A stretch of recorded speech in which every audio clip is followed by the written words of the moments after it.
Chers consoeurs, chers confrères, c'est un plaisir de vous accueillir toutes et tous à ce webinaire en droit de l'Union européenne et avec comme sujet la Cour de justice de l'Union européenne. Vous savez que ce webinaire est organisé par la Fondation des avocats européens. L'organisation de ce webinaire a été possible grâce à une subvention de l'Union européenne qui nous permet de former les avocats et avocates européens et européennes dans divers domaines du droit de l'UE grâce à des webinaires. Ces webinaires sont donc offerts à tous les avocats de l'UE, car l'objet de la Fondation des avocats européens est, en formant les avocats et avocates, de leur permettre de prendre la place qu'ils et elles méritent auprès des justiciables dans tous les domaines et dans tous les pays de l'Union européenne, vaste étendue pour nous pour avoir des clients.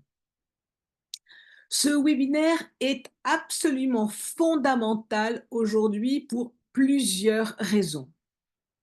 Tout d'abord, tous les juristes doivent avoir une bonne compréhension de la Cour de justice de l'Union européenne et de son fonctionnement, puisque sa mission est de veiller au respect du droit dans l'interprétation et l'application des traités. C'est pour cette raison que nous sommes ravis d'avoir aujourd'hui un groupe d'intervenants qui sont des experts de haut niveau et chevronnés sur le fonctionnement de la Cour et de sa procédure. Cette formation va nous permettre d'apprendre comment la Cour contrôle la légalité des actes des institutions de l'Union européenne, comment elle veille à ce que les États membres respectent leurs obligations découlant des traités et interprètent le droit de l'Union à la demande des juges nationaux. Un grand merci à nos intervenants pour leur disponibilité à être ici aujourd'hui avec nous. Depuis 2022, la Fondation des avocats européens a décidé de mettre en lumière les territoires d'outre-mer trop souvent oubliés et de vous donner, avocats et avocates qui œuvrez tous les jours auprès de vos clients, la place que vous méritez en mettant en place ces formations qui vous permettront d'atteindre l'excellence dans une matière beaucoup trop méconnue. Le webinaire d'aujourd'hui vient dans la suite des formations que notre fondation a organisées en Martinique en 2023 et 2024, aux îles Canaries en 2024 également, et qui sera complétée par une formation en Guyane française la semaine prochaine, je pars dimanche, et très bientôt en Guadeloupe. Nous nous sommes engagés à apporter une formation aux avocats et avocates dans ces régions d'outre-mer, car la distance et le décalage horaire ne doivent pas empêcher nos confrères et consoeurs de participer à une formation indispensable pour leur pratique quotidienne. Exceptionnellement, en raison de l'importance du sujet d'aujourd'hui, nous avons ouvert ce webinaire aux avocats de toute l'Union européenne. Je vous salue toutes et tous, que vous soyez en Outre-mer ou en métropole et d'autres pays, puisque vous êtes certains d'autres pays également. D'autres webinaires sont prévus d'ici la fin de l'année 2024. Malheureusement, la plupart de ces webinaires sont organisés le matin en Europe occidentale, car ce créneau horaire permet une plus grande participation des avocats. C'est le cas pour eux, les Outre-mer. Comme cela pose un problème dans certaines régions d'outre-mer, nous enregistrons toujours les webinaires et les mettons à disposition gratuitement sur notre site web et notre chaîne YouTube. N'hésitez pas à consulter notre site et vous connecter aux formations qui vous intéressent. Je vais, avant de vous présenter nos intervenants, vous faire part aussi de certaines consignes qui sont importantes. Merci de les écouter attentivement. Pour poser des questions-réponses, car vous aurez des réponses pour 5 minutes après chaque intervenant, eh bien, vous posez vos questions dans les questions-réponses, c'est marqué Q et R sur votre ordi et les questions recevront une réponse si le temps le permet, donc à chaque fin de session.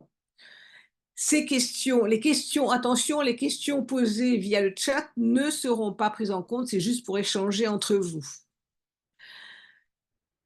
Nous essaierons de répondre donc à toutes les questions, mais si, il y a trop de questions, vous nous pardonnerez, on ne pourra pas le faire. Le webinaire sera enregistré et l'enregistrement donc sera disponible tel que je vous l'ai indiqué sur le site web de Elf et aussi sera téléchargé donc sur la chaîne YouTube de Elf, avec donc comme sigle la arrobase EU en majuscule avec un L, lawyers en petit, F grand en grand et fondation, foundation, EU Lawyers Foundation. Les participants sont invités à s'abonner pour accéder gratuitement aux webinaires passés et futurs. Les présentations seront téléchargées sur le site web de Elf. Mais attention aussi, si vous avez besoin d'attestation, nous n'en fournissons pas. Nous adressons à chacun de vos barreaux la liste des participants Zoom avec le temps de connexion et vous pourrez demander vos attestations à vos barreaux respectifs.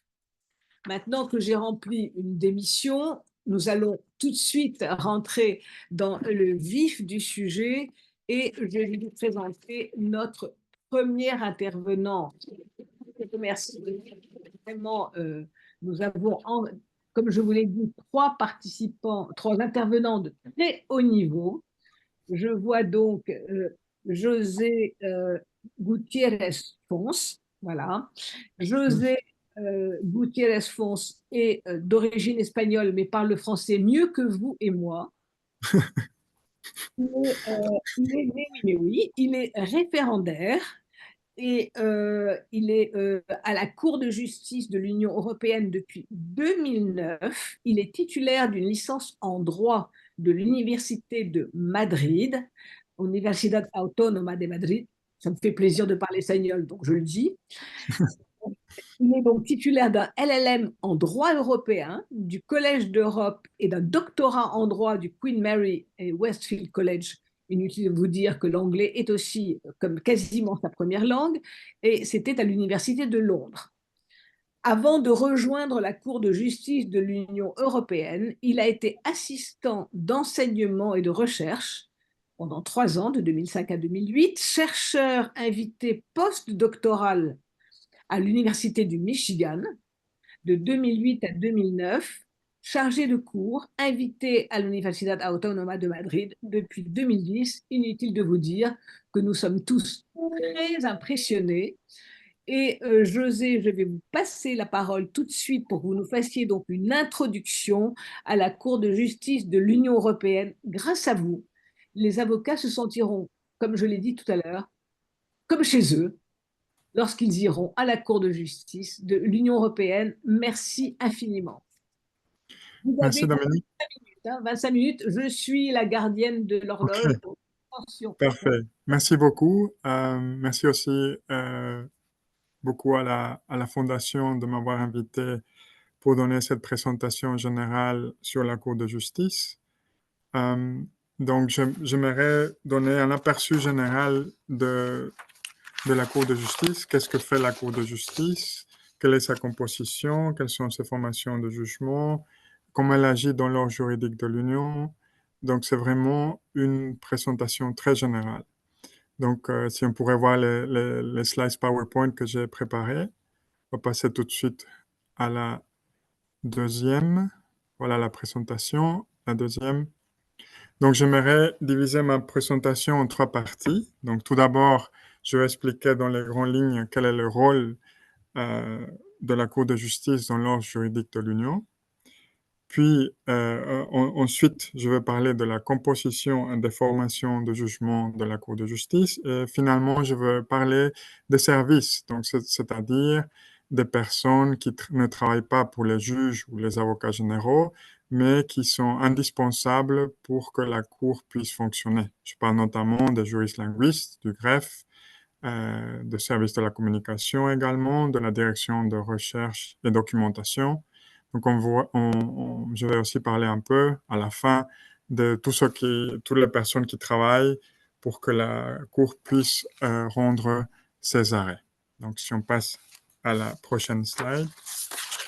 Donc, ça, c'est l'article qui est fondamental pour bien comprendre le rôle de la Cour de justice. Donc, la Cour de justice de l'Union européenne en tant qu'institution, elle est composée de deux juridictions. Donc, c'est la Cour de justice et le tribunal.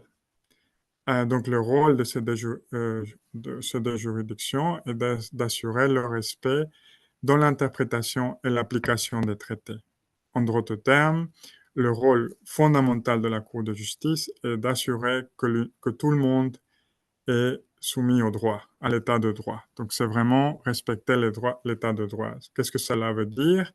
D'une façon très simple, cela veut dire que ni les institutions de l'Union, ni le Conseil, ni le Parlement, ni la Commission, ni les États membres, ni les individus ne sont au-dessus de la loi. Donc, personne n'est au-dessus de la loi. Toute la construction européenne doit respecter les règles du jeu. Toute la construction européenne se construit en respectant des règles communes qui sont adoptées pour tous et pour toutes. Et donc, c'est cette idée fondamentale et au cœur de cette mission, il y a la Cour de justice de l'Union européenne. Donc, ce faisant, la Cour aussi a une mission de dire ce qu'est le droit, donc d'interpréter, d'avoir le dernier mot sur tout le droit qui est produit par l'Union européenne. Donc, toutes les décisions de la Commission, tous les règlements, toutes les directives, c'est à la Cour de justice de dire le dernier mot sur l'interprétation pour assurer l'application uniforme et l'unité de l'ordre juridique de l'Union. Cette uniformité est fondamentale pour être sûr que tous les citoyens de l'Union et tous les citoyennes sont soumis aux mêmes règles de la même façon. Donc, il n'y a pas de discrimination parce que, par exemple, en Italie, une directive veut dire une chose, alors qu'en Espagne, cette même directive, la même disposition veut dire une autre. Non, c'est ça pour ça qu'il y a la Cour de justice, pour donner une interprétation uniforme, assurer l'unité du droit et ce faisant assurer que tous les citoyens de l'Union ont les mêmes droits et sont soumis aux mêmes obligations. Donc, si on peut passer au deuxième slide, au slide suivant. Donc, comme j'avais dit, je viens de dire, il y a la Cour de justice en tant qu'institution qui est composée de deux juridictions. Il y a d'une part la Cour de justice qui a été créée en 1952 et puis le tribunal qui a été créé en 1988. Donc, si on va au slide suivant, si on passe, voilà. Je pense que ça sera plutôt Thierry qui va, après ma présentation, vous expliquer les juridictions quelles sont les compétences juridictionnelles de la Cour de justice et du tribunal, mais pour le dire d'une façon très vite et très simple. Donc, quand on parle de compétences de la Cour de justice, il y a évidemment le renvoi préjudiciel. Le renvoi préjudiciel, d'un point de vue statistique, représente 60% des affaires qui arrivent à la Cour de justice. Donc, c'est vraiment, disons, le dialogue de juge à juge entre la Cour de justice et la juridiction nationale. C'est vraiment le métier central de la Cour de justice. Puis, la Cour de justice a aussi connaît des recours au manquement. Donc, c'est quand un État membre, quand la Commission ou exceptionnellement un autre État membre considère qu'un État membre n'a pas rempli les obligations qui lui incombent en vertu du droit de l'Union, ben, dans ce cas, elle introduit un recours devant la Cour de justice. Puis il y a dans certains cas des recours en annulation et des recours en carence. C'est le cas, par exemple, quand un État membre estime qu'une directive qui a été adoptée par le Parlement et le Conseil ne respecte pas le droit de l'Union, par exemple parce que l'Union n'a pas de compétences, des compétences qui sont retenues par les États membres, par exemple. Il y a une affaire pendante en ce moment qui concerne la directive dans le domaine du droit social qui a été adoptée. Donc, le Danemark a introduit un recours à annulation contre une directive du Parlement et du Conseil, par exemple. Donc, dans ce cas, c'est la Cour de justice qui va connaître de cette affaire. Et puis, il y a le pourvoi.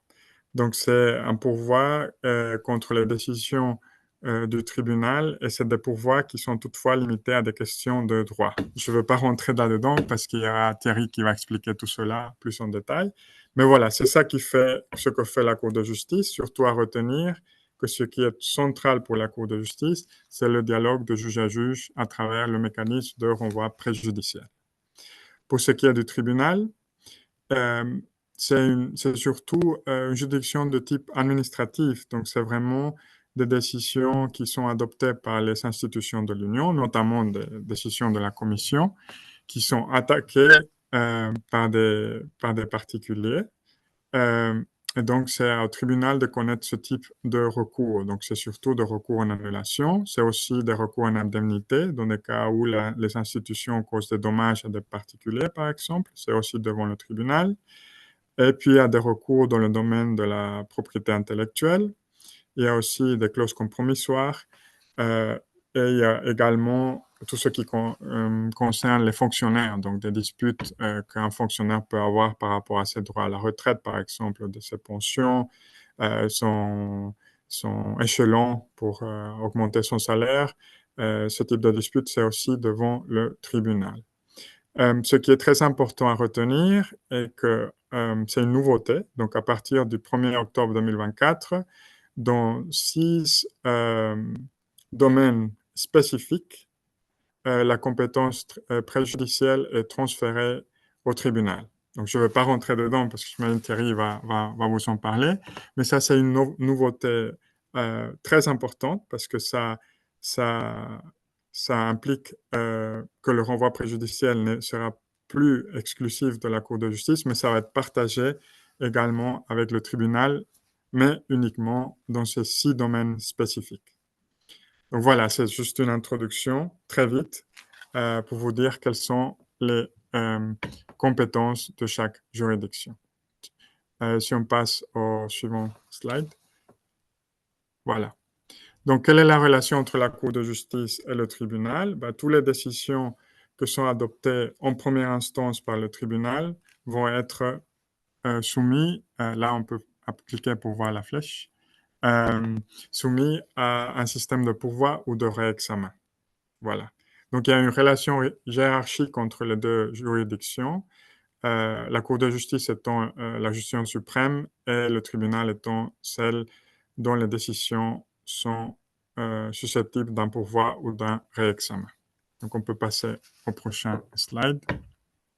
Voilà.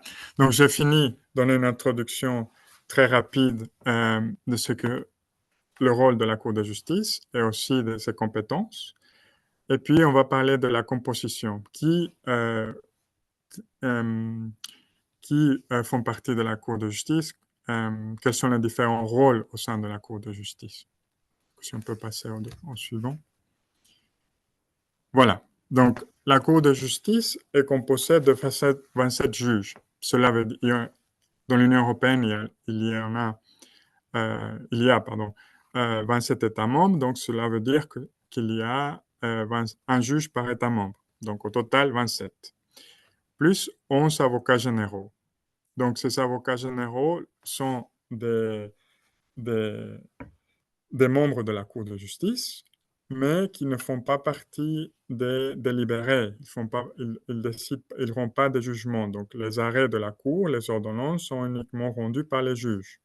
Les avocats généraux, leur rôle est d'assister la Cour dans des affaires qui soulèvent des questions de droit nouvelles et en rédactant des conclusions.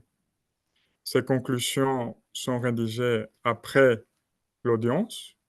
Donc, elles mettent fin à la partie orale, à la phase orale de la procédure. Ces conclusions des avocats généraux ne lient pas la Cour de justice. Donc, la Cour est libre ils n'ont pas des effets contraignants, les conclusions. La Cour peut suivre les conclusions ou en revanche, elle n'est pas obligée de les suivre. Donc voilà, il y a 27 juges, il y a 11 avocats généraux. Puis au tribunal, il y a eu une réforme récemment, et donc le nombre de juges correspond à 2 par État membre. Donc au total, il y en a 54 juges.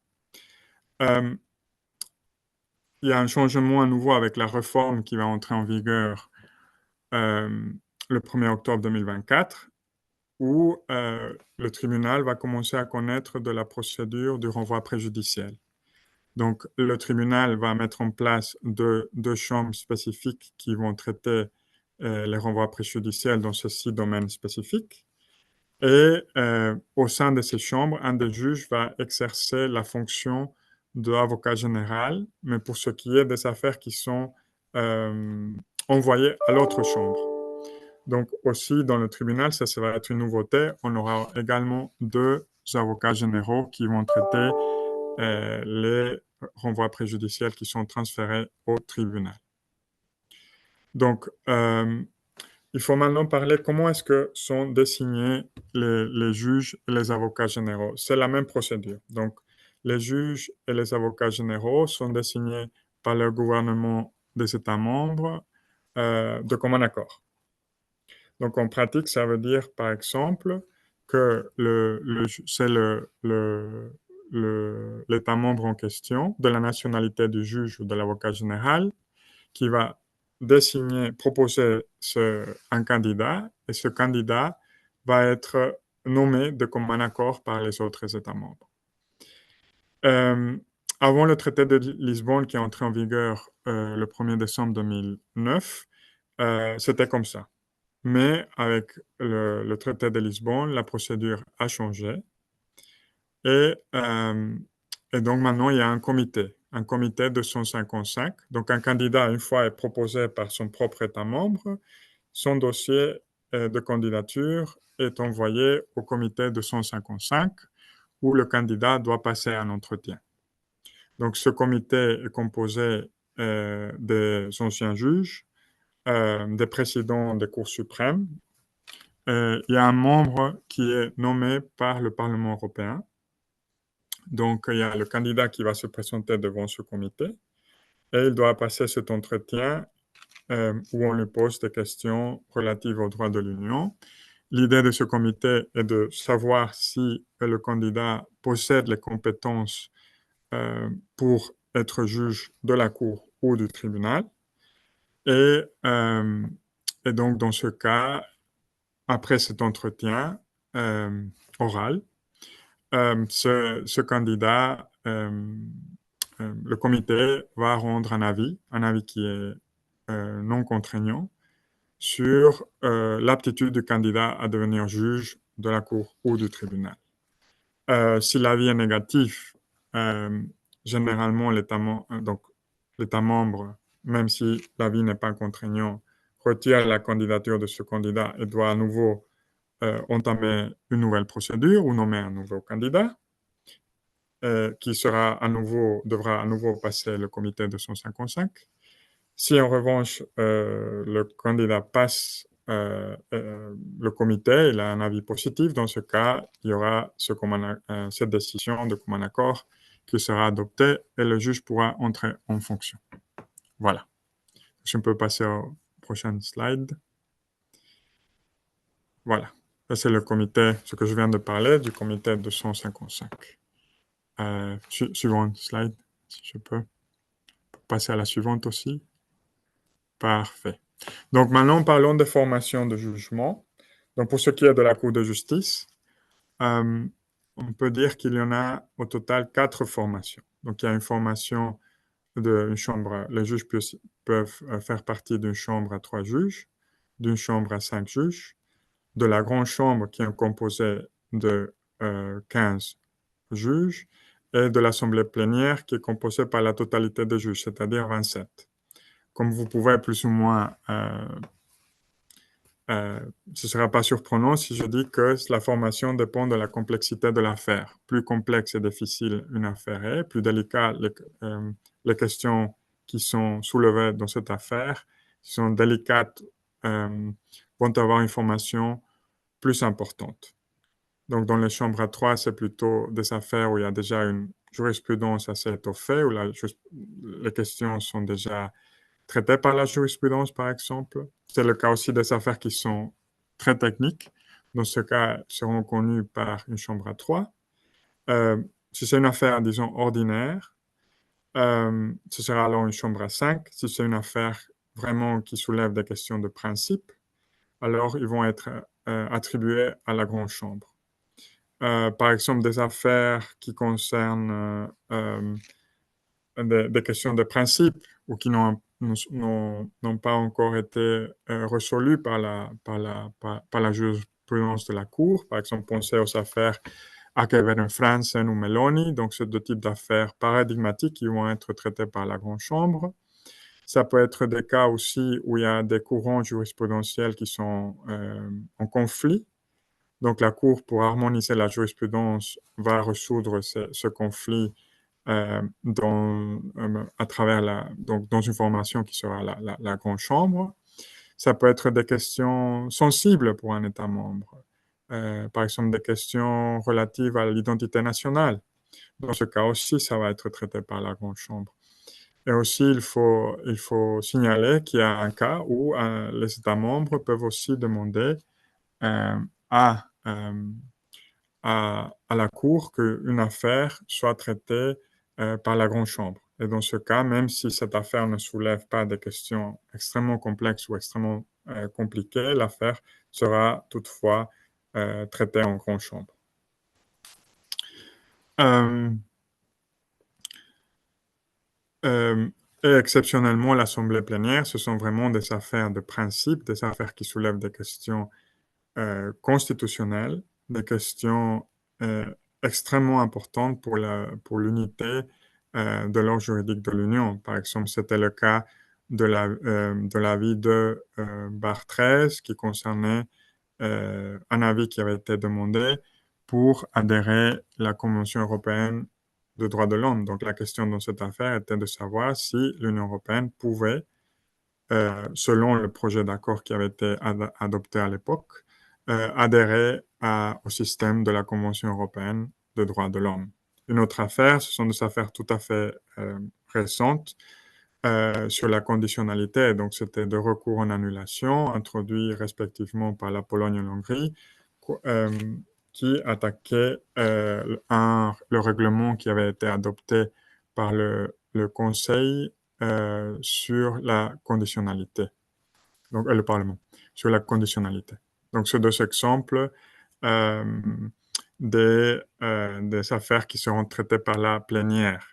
C'est le cas aussi s'il y a un blocage où la Grande Chambre n'arrive pas, les juges, quand ils siègent à la Grande Chambre, se rendent compte que l'affaire est tellement importante qu'ils ont besoin de la totalité des membres. Et donc, dans ce cas, l'affaire peut être aussi renvoyée à la plénière. Donc, c'était le cas de la quadrature du net, une affaire tout à fait récente. Donc, voilà des exemples de différentes formations.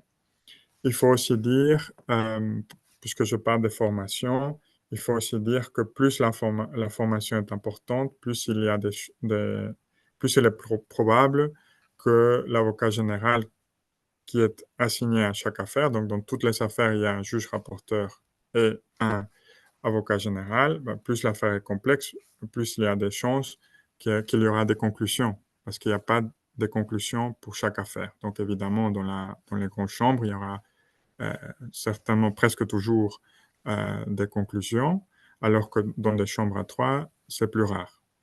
Voilà. Donc, si on passe au suivant slide, je dois me dépêcher. Voilà. Donc, ça, c'était surtout sur les différentes formations. Donc, ce que je viens de dire. Si on passe à la suivante aussi. On peut passer à la suivante slide aussi.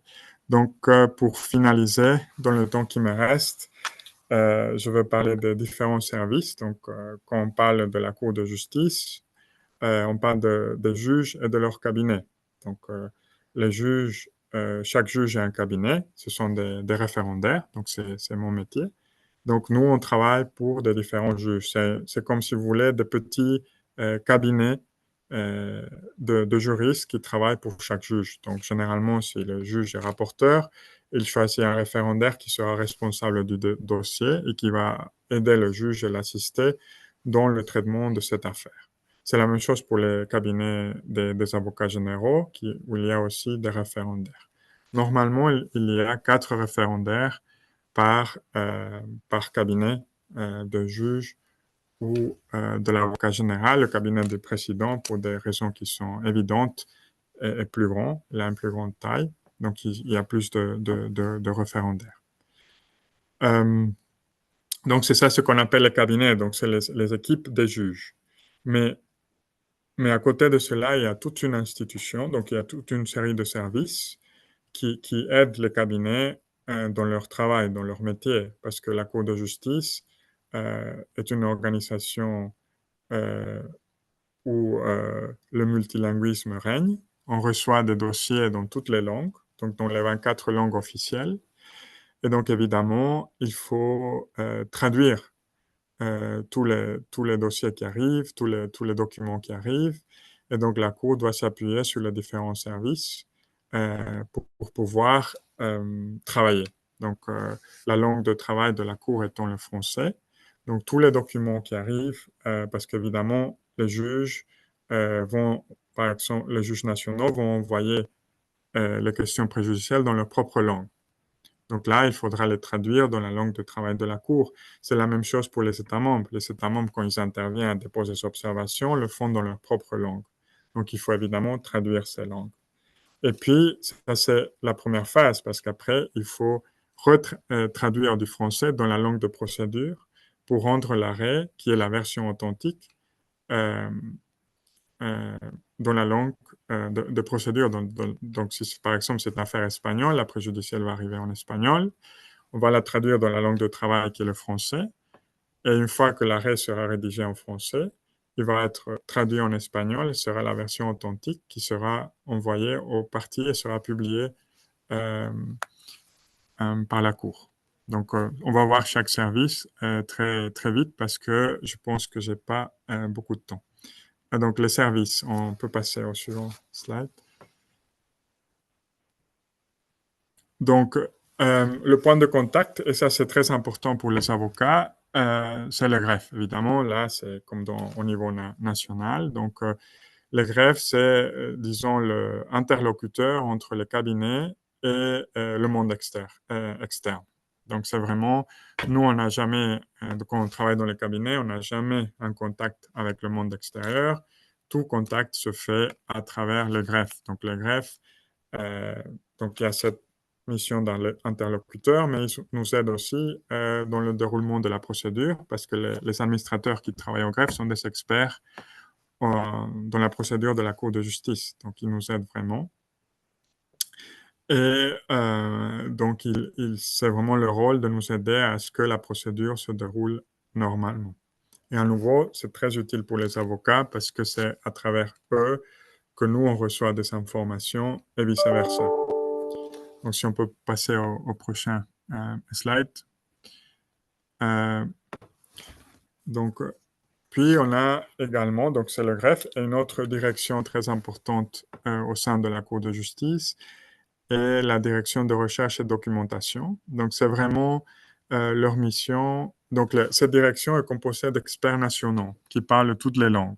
Donc, ça nous aide à donner une première examen ex ante dans le traitement des affaires, sans qu'on doit attendre la traduction. Donc, si vous voulez, ça nous permet au cabinet de détecter très vite des cas où il y a, par exemple, des connexités avec d'autres affaires ou des cas qui soulèvent des problèmes de procédure. Et donc, disons, ça, c'est leur travail ex ante. Et aussi, nous aident ex post. Donc, ils font des synthèses de la jurisprudence. Ils font des notes en droit comparé, qui d'ailleurs sont disponibles dans le site web de la Cour.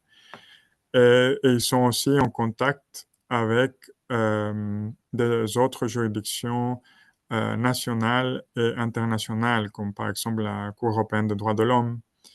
Et donc, on reçoit, ils font aussi cet éveil juridique qui nous permet de suivre ce qui se passe dans les autres juridictions, et notamment à Strasbourg. Si on peut passer au suivant slide. Voilà. Donc, ça, c'est la direction de multilinguisme qui est composée de 2 unités de traduction et une deux directions de traduction et une direction d'interprétation. Donc, en réalité, la plupart des fonctionnaires qui travaillent à la Cour de justice sont des juristes linguistes. Parce que vous voyez, c'est vraiment, la Cour de justice étant une institution multilingue, c'est vraiment, on a besoin de beaucoup de fonctionnaires pour pouvoir traduire tous les documents qui arrivent à la Cour de justice. Donc, il y a des unités linguistiques. Donc, par exemple, si une affaire, je sais pas, lettonne arrive, bah, il faut traduire, par exemple, une question préjudicielle de la Lettonie arrive, d'un juge letton arrive. Donc, dans ce cas, il faut le traduire dans les autres 23 langues. Donc, c'est à travers ces unités linguistiques qui vont le traduire pour pouvoir après l'envoyer au reste des États membres. Et comme ça, chaque État membre peut décider s'il va déposer des observations ou pas. Donc, c'est vraiment énorme. Aussi, quand il s'agit des audiences, quand des audiences sont organisées, les avocats peuvent d'ailleurs s'exprimer dans la langue de procédure. Donc, si c'est une affaire, par exemple, grecque, ben, les avocats grecs vont s'exprimer en grec, ils vont faire leur plaidoirie en grec, mais il faut que les juges le comprennent et c'est pour ça qu'il y a des interprètes. Aussi, s'il y a d'autres États membres qui interviennent, ils vont faire leur plaidoirie dans leur propre langue. Il faut également que les parties dans cette affaire grecque puissent comprendre. Donc, il y a aussi une unité d'interprétation pour assurer que le débat pendant l'audience puisse se dérouler normalement. Si on passe au prochain slide. Et là, donc, vous voyez, il y a énormément de combinaisons linguistiques. Et donc, au fur et à mesure qu'avec l'élargissement, il y a eu de plus en plus de langues officielles. Évidemment, cela implique des combinaisons linguistiques. Donc, cela veut dire des traductions d'une langue à l'autre qui sont énormes. Le suivant slide. Si on peut changer. Voilà. Aussi la bibliothèque. Donc, la bibliothèque de la Cour possède vraiment une collection magnifique. Donc, c'est vraiment, ça nous permet aux référendaires des juges et d'avocats généraux de suivre ce qui est dit par la doctrine. Et donc, on a une collection magnifique dans toutes les langues et qui est très à jour. Donc, c'est vraiment, si vous avez l'occasion de venir à la Cour, n'hésitez pas à visiter la Cour, n'hésitez pas à passer par la bibliothèque parce que c'est vraiment, la Cour possède une des meilleures collections de, de, de journaux et de livres en droit de l'Union. La suivante slide, si on peut passer.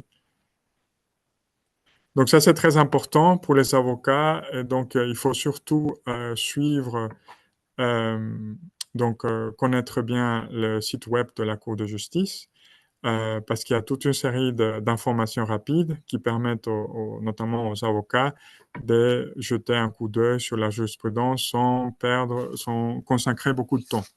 Donc, par exemple, j'attire votre attention sur les communiqués de presse qui sont publiés dans plusieurs langues.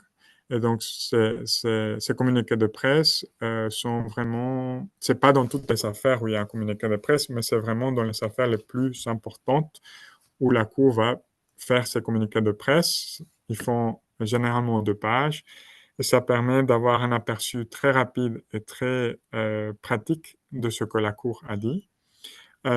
Pour suivre les derniers développements jurisprudentiels, vous pouvez la Cour a un compte Twitter, il a aussi un YouTube channel, donc vous pouvez vraiment, et aussi la LinkedIn, donc vous pouvez vous inscrire et ça vous permet de suivre les nouveautés jurisprudentielles de la Cour de justice.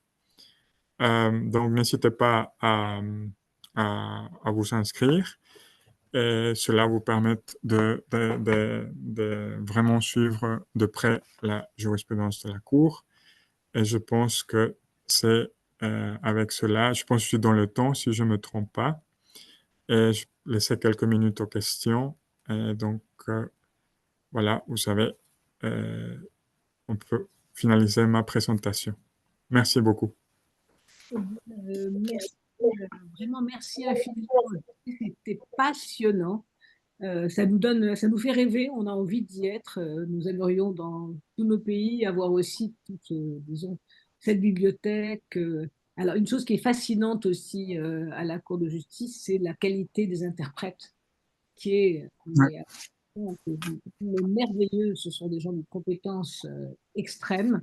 Donc, c'est vrai que alors, les sujets sont d'importance. Alors, je ne sais pas si vous avez aussi eu l'occasion d'aller visiter la CJUE, très, très, très, très impressionnant, surtout la grande chambre là, pour l'Assemblée ouais, plénière. Mais absolument. c'était vraiment très intéressant, très, très pratique pour nous. Alors, au niveau des questions, j'ai une question quelqu'un qui me demande. Merci beaucoup donc, pour toutes ces précises présentations, me dit-on. Et quels sont les délais de procédure, les traitements d'une affaire, s'il vous plaît? Alors, je ne sais pas si c'est José qui va en parler ou Thierry, mais Euh, donc cela dépend. Donc pour les préjudiciels, comme il s'agit d'un incident de procédure au niveau national, les délais sont plus courts. voilà. Et la Cour en donne priorité aux préjudiciels, surtout au niveau de traduction.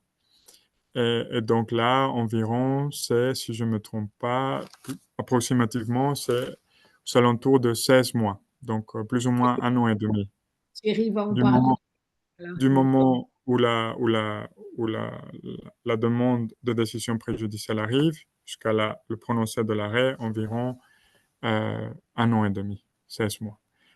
Cela dit, il y a des cas urgents, donc ce qu'on appelle des PPU, donc la procédure préjudicielle d'urgence, aussi à la procédure accélérée, c'est des cas exceptionnels où il s'agit de questions qui sont renvoyées par un juge national qui concernent par exemple quelqu'un qui est en détention euh, à cause d'un mandat d'arrêt. Donc le juge national nous demande d'interpréter ce mandat d'arrêt européen. Et donc l'arrêt que la Cour va prononcer va déterminer si cette personne sort de la détention ou pas, s'il est mis en liberté, par exemple. Dans ce cas, comme il y a vraiment un impact direct de l'arrêt de la Cour sur la détention de cette personne, dans ce cas, la Cour applique la procédure préjudicielle d'urgence et ça va très très vite. Ça peut aller, je pense que entre 2 mois et 4 mois, plus ou moins. Donc je pense que je passe sous le contrôle de Julien, mais je crois que ce soit alentour entre 2 et 4 mois, plus ou moins, pour la PPU. Mais c'est vraiment des cas exceptionnels parce que ça met énormément de pression sur les services et aussi sur les cabinets. Il faut aussi prendre en compte que quand on dit que pour les préjudiciels, ça fait un an et demi, il faut voir que dans la procédure, il y a le temps pour, il y a aussi le délai de traduction, le délai pour que les parties puissent présenter leurs observations, le délai après pour traduire les traductions, après s'il y a une audience, et puis les conclusions de l'avocat général. Donc, si on met tous ces éléments ensemble, c'est une procédure qui va relativement vite. Aussi au niveau des cabinets, par exemple, nos délais internes sont assez serrés. Donc, évidemment, donc dans les cabinets, on a le temps pour réfléchir aux questions difficiles, mais c'est un rythme assez soutenu parce que c'est pas qu'on arrive, les pièces arrivent tout de suite et le dossier devient tout de suite mûr. Il faut vraiment, on a le facteur traduction qui fait que même si on parle d'un an et demi, ça devient beaucoup plus court pour les juges rapporteurs et les gens qui travaillent directement sur l'affaire. Je sens la pression qu'il y a, hein, José.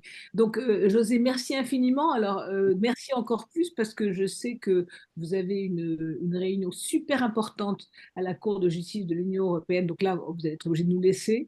Mais nous voulons tous vous remercier parce que vraiment, Merci. tout à fait intéressant, précis, clair.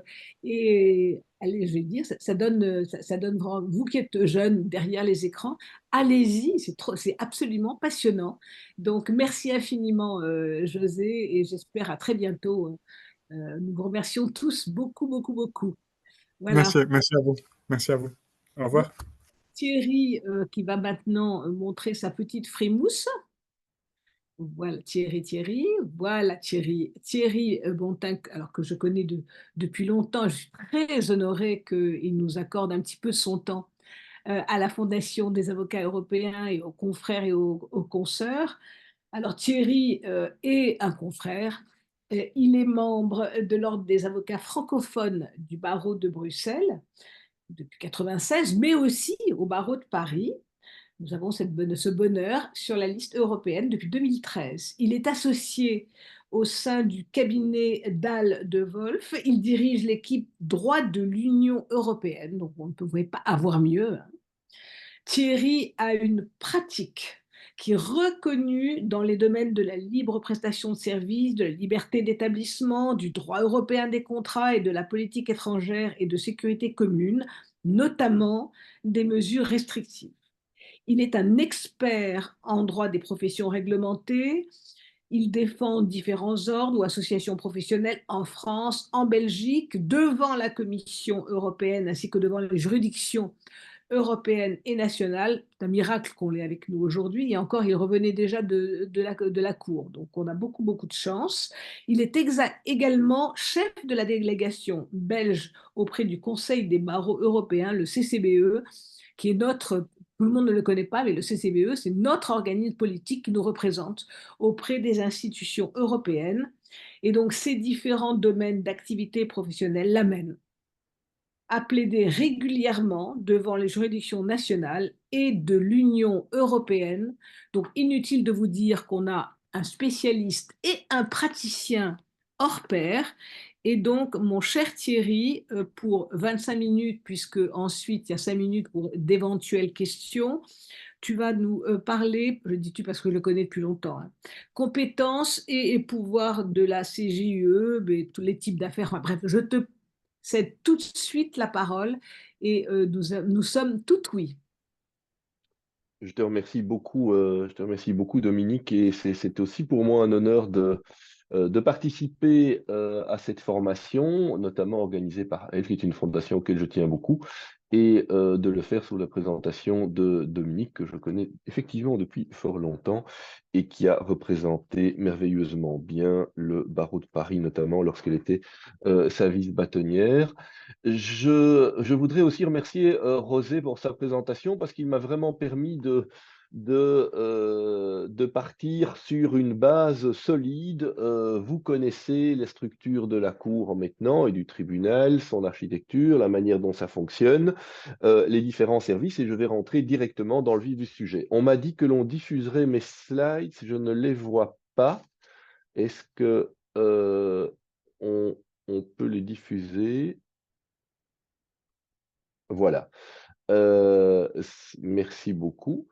Et je vais donc directement rentrer dans le vif du sujet en vous parlant, de mon côté, des compétences et des pouvoirs de la Cour de justice. Elle se distingue, ces compétences, entre ce que l'on qualifie de recours direct et ce qu'on peut qualifier de recours indirect, ou qui porte essentiellement sur le renvoi préjudiciel que Rosé a déjà initié devant vous. Je vais essayer de passer de manière didactique, mais finalement assez rapide sur les recours directs, parce que les recours directs intéressent sans doute moins les avocats qui sont au quotidien, qui peuvent au quotidien être confrontés à des questions de droit européen, pour essayer de m'appesantir un petit peu plus longtemps sur le renvoi préjudiciel, qui est véritablement fondamental pour tous les avocats, que ceux-ci soient ou non des praticiens du droit de l'Union européenne. C'est le renvoi préjudiciel qui assure l'uniformité de l'interprétation du droit de l'Union européenne. J'y reviendrai. On peut changer la slide, merci. Un mot donc sur les compétences des juridictions européennes, compétences matérielles et compétences personnelles. La compétence matérielle des juridictions européennes, en fait, c'est un effet miroir du principe d'attribution de l'Union européenne que vous retrouvez à l'article 5 du traité sur l'Union européenne. On peut également changer la slide. L'UE n'agit que dans la limite des compétences que les États membres lui ont attribuées dans les traités. Eh bien, c'est la même chose pour la Cour de justice qui va, dans ce cadre-là, avec le tribunal, statuer que s'ils se sont vus attribuer expressément une compétence pour le faire via le traité, en assurant le respect du droit dans l'interprétation et l'application des traités. Donc, ce qui signifie que la Cour de justice et le tribunal, on vous a expliqué les deux composantes que sont la Cour et le tribunal, vont pouvoir intervenir à l'encontre d'actes des institutions de l'Union européenne, par exemple le Conseil, la Commission, le Parlement, mais aussi les autres institutions ou d'autres agences, et à l'encontre d'actes des États membres qui mettent en œuvre le droit de l'Union européenne. La limite matérielle, c'est donc véritablement que la question porte sur le droit de l'Union européenne. Alors, le droit de l'Union européenne, nous sommes tous, chacun d'entre vous, tous ceux qui chez eux suivent ou à leur cabinet suivent ce séminaire, nous sommes tous des praticiens du droit de l'Union européenne. Le droit de l'Union européenne dicte à peu près 80%, un peu plus de 80% de nos lois, règlements nationaux. C'est dire si nous faisons tous du droit de l'Union européenne sans le savoir. Merci de passer à la slide suivante. Alors, compétences personnelles, à présent, on a vu les compétences matérielles, question du droit de l'Union européenne. Qui peut saisir la Cour de justice de l'Union européenne? Un État membre, n'importe lequel des 27 États membres, une institution européenne, une agence, comme je l'ai dit, certaines agences, je ne vais pas rentrer dans les détails, des personnes physiques ou morales, donc vous et moi, ou nos entreprises, les entreprises que nous défendons, et à titre préjudiciel, dans le cadre du renvoi préjudiciel que j'évoquerai, je vais essayer de manière un petit peu plus approfondie en fin d'exposé, à la demande des juridictions nationales. Là, c'est le juge qui va directement saisir la Cour de justice d'une question d'interprétation ou de validité du droit de l'Union européenne. Il y a une clause compromissoire. Alors, attention, une clause compromissoire, ce n'est pas la clause compromissoire que l'on connaît dans la plupart de nos systèmes juridiques. C'est une clause qui est contenue dans un contrat de droit public ou de droit privé passé par l'Union européenne ou pour le compte de l'Union européenne et qui donne compétence à la Cour de justice. Donc, il n'est pas question, évidemment, ce n'est que dans des cas extrêmement précis prévus par les traités et dans le cadre du fonctionnement de l'UE, il n'est évidemment pas question pour des parties privées ou des entreprises privées de décider librement de la compétence de la Cour de justice pour régler une question contractuelle qui se poserait dans le cadre de leur relation. Retenez également que des compromis, je ne vais pas rentrer dans les détails, entre États membres, en connexité avec l'objet des traités, peuvent prévoir une juridiction de la Cour de justice pour régler les différends. On peut passer à la slide suivante. Alors, en s'agissant maintenant des attributions au sein de la Cour de justice, on va examiner rapidement les recours directs en premier ressort devant le tribunal de l'Union européenne et les recours propres à la Cour de justice. On vous l'a dit, la Cour de justice est une institution en soi qui compte deux composantes, la Cour de justice et le tribunal de l'Union européenne. Le traité prévoit même l'existence de juridictions spécialisées qui n'existent pas ou n'existent plus, puisqu'il y a eu par le passé une juridiction spécifique, le tribunal de la fonction publique européenne, qui gérait toutes les questions relatives au contentieux entre les institutions et les fonctionnaires. Aujourd'hui, cette compétence a été réattribuée au tribunal de l'Union européenne. Il n'y a donc pas de juridiction spécialisée. Donc, tribunal pour certains types de recours et la Cour pour certains types de recours sur pourvoi et pour les questions préjudicielles. C'est un petit peu l'architecture que l'on peut voir dans le cadre des différents recours. Alors, un petit focus sur les recours directs, si vous voulez bien, et on peut passer à la slide suivante. Les recours directs en premier ressort devant le tribunal de l'Union européenne. Lorsque le tribunal est compétent, c'est-à-dire que le tribunal sera systématiquement compétent pour connaître des recours qui sont diligentés par des particuliers, que ce soit des personnes physiques ou des personnes morales. Dans un contentieux classique d'annulation, par exemple, le tribunal va se prononcer en premier ressort la Cour de justice peut agir sur pourvoi, un appel limité aux questions de droit. J'y reviendrai dans un instant. Quels sont les types de recours disponibles devant le tribunal de l'Union européenne? C'est également la diapositive suivante. Et on vous les a déjà énumérés, si on peut changer la diapositive. On vous les a déjà énumérés tout à l'heure. Quels sont les types de recours donc? Alors, celui qui, je vais dire, est le plus utilisé, le plus fréquent, c'est le recours en annulation, prévu par l'article 263 et 270 du traité sur le fonctionnement de l'Union européenne. Ce sont des recours directs, introduits par des personnes physiques ou morales, visant à obtenir l'annulation d'actes des institutions, des organes, des organismes de l'Union dont elles sont les destinataires ou qui les concernent directement et individuellement, contre des actes réglementaire de l'Union européenne. Donc une décision qui, par exemple, va condamner une entreprise à une amende en matière de concurrence, eh bien l'entreprise, sur cette décision, sur base de cette décision de la Commission européenne, pourra introduire un recours en annulation. Autre exemple, Dominique vous a dit que dans ma pratique, je faisais beaucoup de mesures restrictives. Eh bien, il y a un recours prévu en matière de mesures restrictives lorsqu'une personne se voit geler ses fonds et se voit notifier une interdiction de séjourner sur le territoire de l'Union européenne en matière de politique étrangère et de sécurité commune, eh bien, elle dispose d'un recours en annulation de la décision du Conseil de l'Union européenne intimant cette interdiction et ordonnant ce gel de fonds. Ça se fait donc devant le tribunal de l'Union européenne.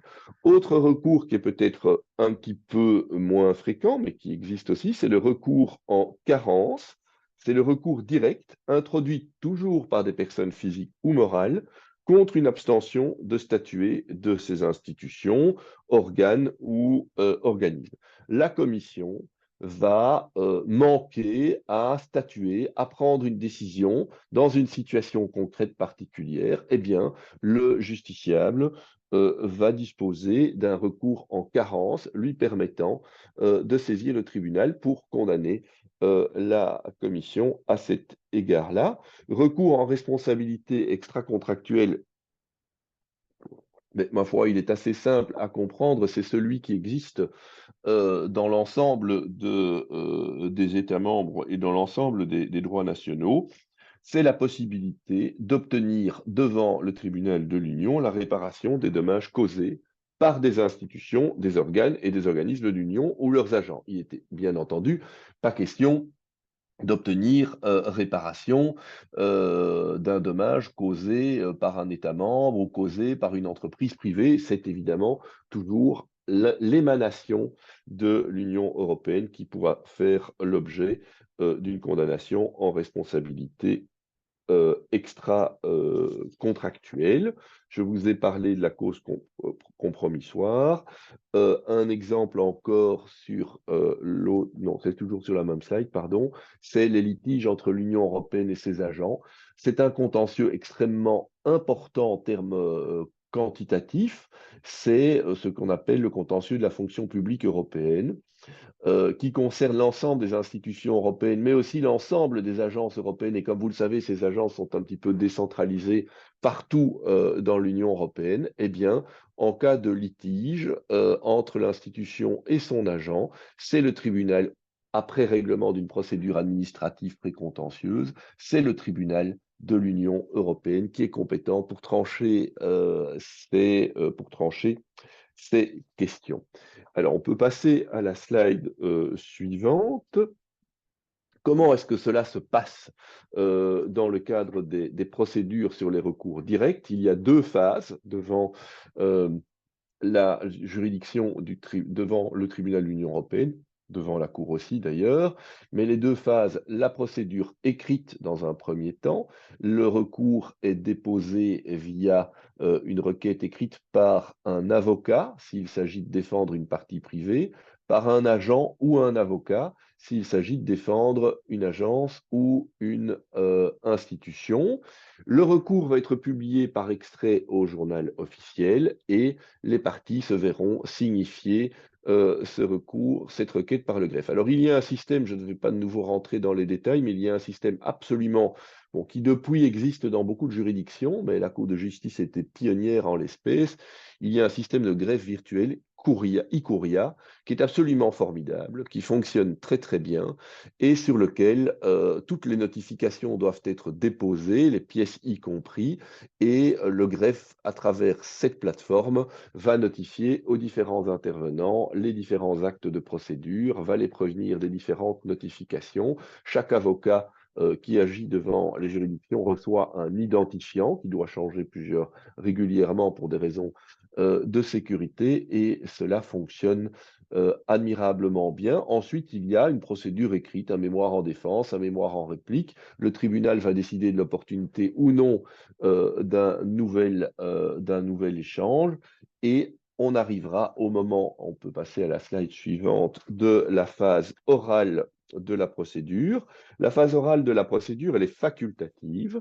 Alors, un petit conseil pour ceux qui seraient confrontés à ces questions-là, le plaideur que je suis va toujours avoir envie de demander l'ouverture de la phase orale. C'est une décision du tribunal qui régulièrement l'accordera lorsqu'en tout cas quand les deux parties la demandent ou quand les deux parties ne s'y opposent pas.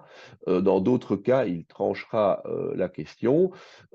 C'est une question stratégique aussi à examiner puisque le passage par la phase orale va faire que l'arrêt va être rendu un petit peu plus tard en matière de délai. Donc évidemment, question à trancher, il peut être extrêmement intéressant de néanmoins faire le choix de la phase orale. Ça vous permet d'abord, d'exposer en un exposé préliminaire d'à peu près 15 minutes, pas plus. Et les juges tiennent beaucoup à ce que ce délai soit respecté, les éléments principaux du dossier, et puis vous allez répondre à toute une série de questions des juges sur des débats qui peuvent parfois s'étendre sur toute une journée. Donc c'est dire que lorsque vous arrivez à l'audience, c'est parfois un petit peu déstabilisant, mais je vous assure qu'en réalité, c'est très enthousiasmant pour les avocats d'arriver à une audience avec 3, 5 juges en fonction de la formation qui connaissent parfaitement votre dossier,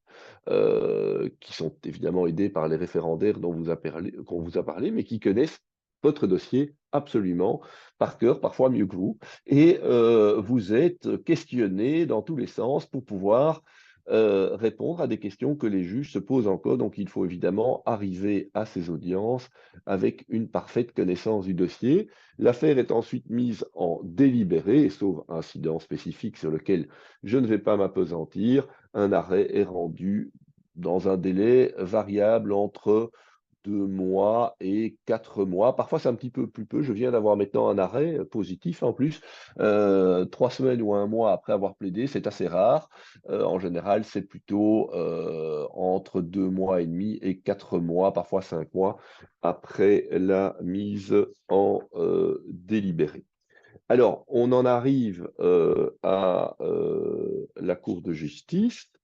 Et la Cour de justice connaît donc sur pourvoi des arrêts du tribunal de l'Union européenne. Attention, le pourvoi n'est pas un simple appel.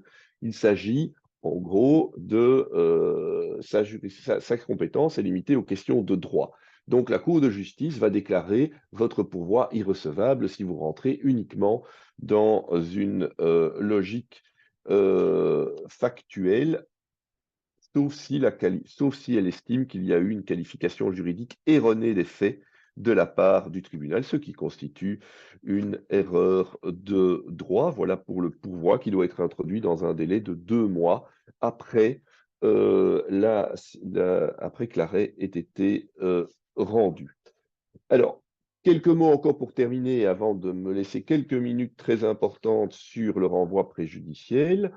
Les compétences propres de la Cour de justice de l'Union européenne. Eh bien, en fait, retenons, à l'exception du pourvoi, où là, toute partie, tout particulier peuvent introduire un pourvoi à l'encontre d'une décision rendue par le tribunal, retenons que en matière de recours direct, contentieux en annulation, recours en manquement, recours contre les décisions de la Commission imposant des sanctions, eh bien, dans ces cas-là, devant la Cour de justice, ce sont soit les États membres, soit les institutions européennes qui sont compétentes pour saisir directement la Cour de justice. Si une institution attaque un État membre, la Commission attaque en manquement un État membre, eh bien, elle ira directement devant la Cour de justice. Les différents contentieux entre institutions, États membres, etc., c'est la compétence réservée de la Cour de justice.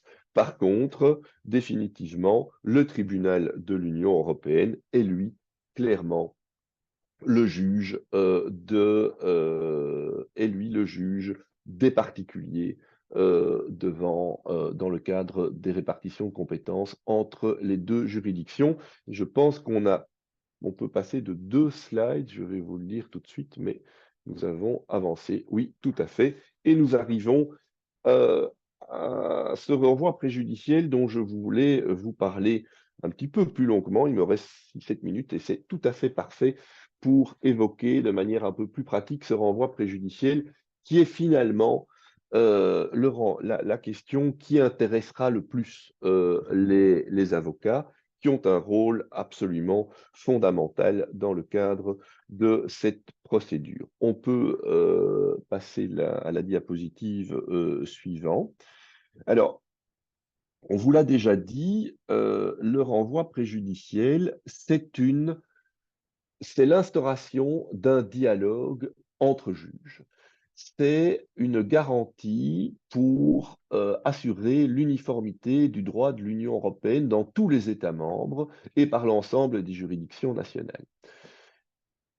Le premier juge du droit de l'Union européenne, ce n'est pas la Cour de justice à Luxembourg, ce n'est pas ni la Cour ni le tribunal, c'est le juge national. Le juge national est le premier juge européen, c'est lui qui va connaître, dans la plupart des cas, de questions mettant en œuvre le droit de l'Union européenne. Et de manière à garantir l'interprétation uniforme, ce qui est fondamental évidemment, parce qu'il n'y a pas d'état de droit et il n'y a pas de communauté de droit s'il n'y a pas un droit qui est interprété de manière uniforme à travers l'ensemble de l'Union européenne. Et c'est exactement cela que met en place le recours préjudiciel. Alors, comment est-ce que l'on se retrouve confronté à une question préjudicielle? Eh bien, ça peut arriver à tous les avocats, dans n'importe quelle matière, peut-être à l'exception de quelques matières qui ne concernent pas du tout le droit de l'Union européenne, mais je vous avoue que trouver des exemples devient de plus en plus difficile. Et on va se rendre compte, par exemple, que le juge, décision qui a été rendue par une administration ne respecte pas, appuyée dans le cadre d'une loi qui transpose une directive, on va se dire, tiens, c'est bizarre parce que cette directive, moi j'ai lu un arrêt de la Cour de justice qui interprète plutôt cette directive comme ça, et la loi, si la décision qui a été rendue par une autorité administrative implique que la loi soit interprétée de cette manière-là, ben je me demande s'il n'y a pas un problème par rapport à cette loi sur la manière dont le droit européen est interprété. Eh bien, ça, c'est typiquement lorsque l'avocat s'en rend compte, la possibilité de poser au juge qui sera saisi dans le cadre du litige, de lui dire, il y a une question d'interprétation du droit de l'Union européenne, et si vous n'avez pas les éléments pour répondre à cette question, eh bien, vous devez la poser à la Cour de justice de l'Union européenne. Et c'est le juge qui va poser cette question à la Cour de justice de l'Union européenne, mais je dois vous dire que le rôle de l'avocat est totalement fondamental. D'abord parce que on constate, et c'est le cas en France comme dans beaucoup d'autres pays, on constate qu'il y a une certaine timidité des juges à poser la question préjudicielle par méconnaissance, mais ça aussi parfois parce qu'ils n'ont pas l'impression qu'il y a un enjeu. Il appartient donc à l'avocat d'argumenter pour exposer les raisons pour lesquelles il faut poser la question. Il faut aussi, dans les conclusions, dans l'écrit, si vous estimez qu'il y a lieu de poser cette question préjudicielle, mais rédiger la question que le juge pourrait transmettre à la Cour de justice. Alors vous allez me dire, tout ça c'est bien beau, et je vais déjà faire un petit teasing pour l'intervention qui suivra, tout ça c'est bien beau, mais comment pouvons-nous être informés de ce que signifie cette directive, comment l'interpréter, pourquoi est-ce que le droit national devrait peut-être être interprété différemment? Eh bien, on va vous parler ensuite de la jurisprudence de la Cour de justice et du tribunal.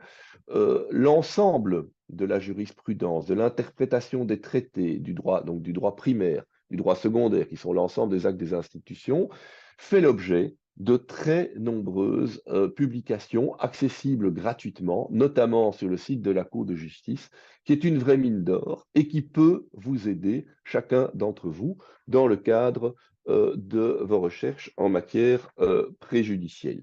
Alors, lorsque l'on se retrouve face à une question d'interprétation du droit de l'Union européenne, le juge national peut parfaitement interpréter lui-même s'il estime qu'il dispose de tous les éléments nécessaires pour répondre à la question et que cette question a déjà été tranchée par la Cour de justice.